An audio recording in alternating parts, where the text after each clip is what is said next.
जम्मू आ गए, दिल्ली आ गए, अलग अलग जगह पे आ गए, और अभी सरकार उनको कह रही है कि फिर से हम मेरी बात समझ गए? क्या सबके साथ मर्डर हो जाता है? क्या सारी बहुएं जला के मार दी जाती? आज हम बात करेंगे जेलों में जाति आधारित भेदभाव के बारे में। तो जाति प्रथा ऐसी प्रथा है जिसमें कार्यों के आधार पर जातियों को बांटा गया है। अर्थात अगर कोई व्यक्ति खाना बनाने का काम करता है या पूजा पाठ का काम करता है तो उसको हम उच्च जाति का व्यक्ति बोलते हैं, और यदि कोई व्यक्ति साफ सफाई का काम करता है तो उसे हम नीची जाति का व्यक्ति बोलते हैं। तो ये जो भेदभाव है, जो ये जाति व्यवस्था है, जो वो न केवल हमारे समाज में व्याप्त है बल्कि यह व्यवस्था जेलों के मैनुअल में भी देखने को मिली है। तो इस मामले में न्यायालय ने एक अहम फैसला देते हुए कहा है कि जेलों में आधारित जाति भेदभाव को किसी भी प्रकार से बर्दाश्त नहीं किया जा सकता। उच्चतम न्यायालय ने यह फैसला Sukanya Santa versus union of India के मामले में दिया है।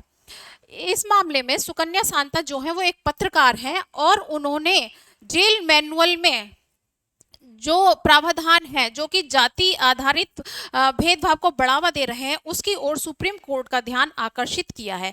उन्होंने इस याचिका में कहा कि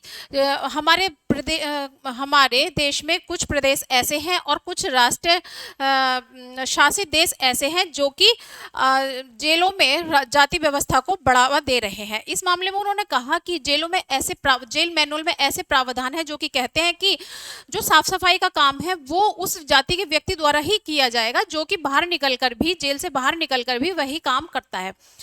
इस प्रावधान से जाति व्यवस्था को बढ़ावा मिल रहा है। इस मामले में उन्होंने ये भी कहा कि कुछ जेलों के मैनुअल ऐसे हैं जिसमें कि अगर कोई व्यक्ति खाना बनाने का जो ये कहता है कि मैं किसी और व्यक्ति के हाथ का छुआ हुआ खाना नहीं खाऊंगा या फिर मैं किसी का हाथ का छुआ पानी नहीं पीऊंगा, तो उस व्यक्ति को उस जेल का रसोइया बना दिया जाता है और वो न केवल अपने लिए बल्कि दूसरे व्यक्तियों के लिए भी खाना बनाता है।